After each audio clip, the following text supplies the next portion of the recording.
Ladies and gentlemen, we have arrived at that time of year that us basketball fans all crave. The 3-week odyssey that is March Madness. The 3-week odyssey that is the NCAA tournament. And speaking of that, this Thursday and Friday at Coach's Diner, come on down. Marty will be open till 5 o'clock. And from noon to 5, he will have a special menu in honor of the NCAA tournament. Come get some nice appetizers and sides. Of course, in the morning, you can have Marty's great breakfast specials.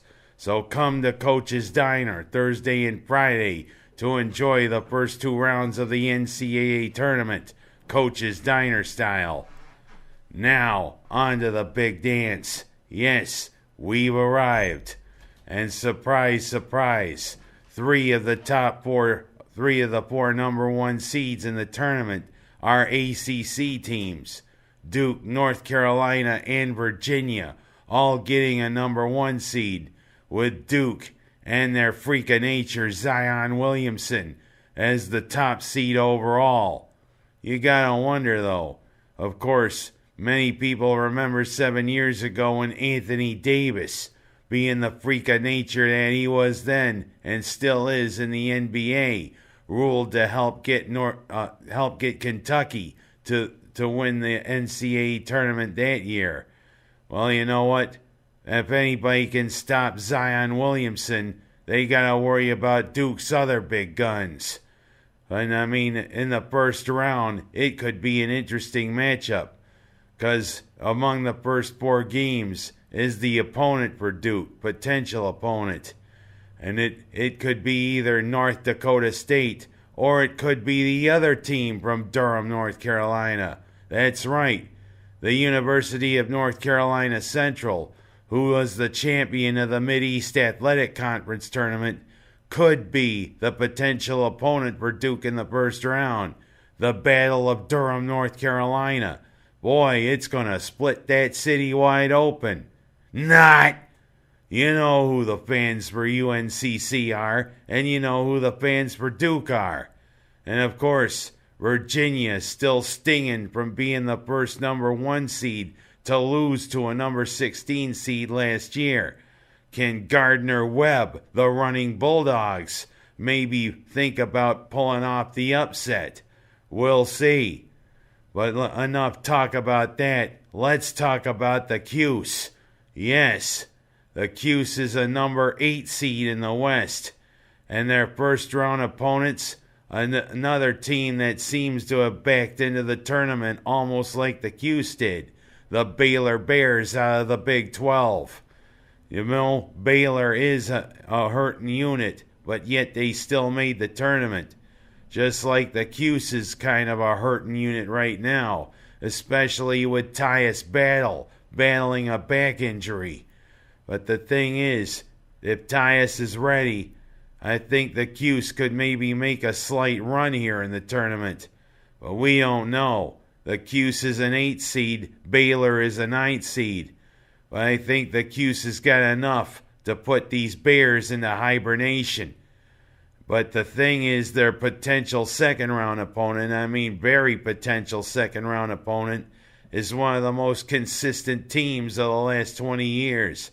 Gonzaga may be a small school, but Mark Few has done a tremendous job with the Bulldogs there out of Spokane, Washington. They've been consistent winners in what is really a mid-level conference, and he's made him into a powerhouse during his 20-plus years as Gonzaga's coach. Although twice Gonzaga and the Cuse have met in the tournament, twice the Cuse has been able to beat Gonzaga. But Gonzaga is always a championship caliber team. They're always strong and well balanced. But the thing is, Gonzaga hasn't seen the 2-3 zone. And that could be a problem. And it's like I said, a lot of these teams don't know the 2-3 zone and they have trouble with it. This could be great for the Cuse to make another magical run, and Gonzaga could potentially be a victim. We'll only see. And of course, kudos to Colgate. For the first time since a Donald Boyle played for the Raiders, Colgate made the NCAA tournament. They're a number 15 seed, and they could potentially make some noise maybe. It would be great for Colgate to maybe pull off an upset, maybe two. But I am sorry about St. Bonaventure. The Bonnies made a great run to the A-10 title game, only to lose to the Billikens of St. Louis. But the thing is, what bothers me is it seems St. Bonaventure isn't going to be in any tournament. Heck, St. Bonaventure could have been a great story making the NCAA tournament. But look, they aren't in the NIT, nor the CBI, nor the CIT. Why'd they make it all the way to the Atlantic 10 final? They wanted to be in the NCAA. But you know, kudos to those Catholics from Cattaraugus. Good run. And it will be an interesting 3 weeks coming up. Can the Cuse make another magical run? Who's going to emerge unscathed after these 3 weeks? We'll only know. And could Virginia possibly lose again to a 16 seed? Or could, in the potential battle of Durham, North Carolina Central upset Duke? Fat chance. But we'll see. Interesting 3 weeks coming up. And what's also interesting is what I saw there with this whole scandal about college admissions. Yes, me and millions of others always thought of Lori Loughlin as, the great sweet person from Full House and those Hallmark movies.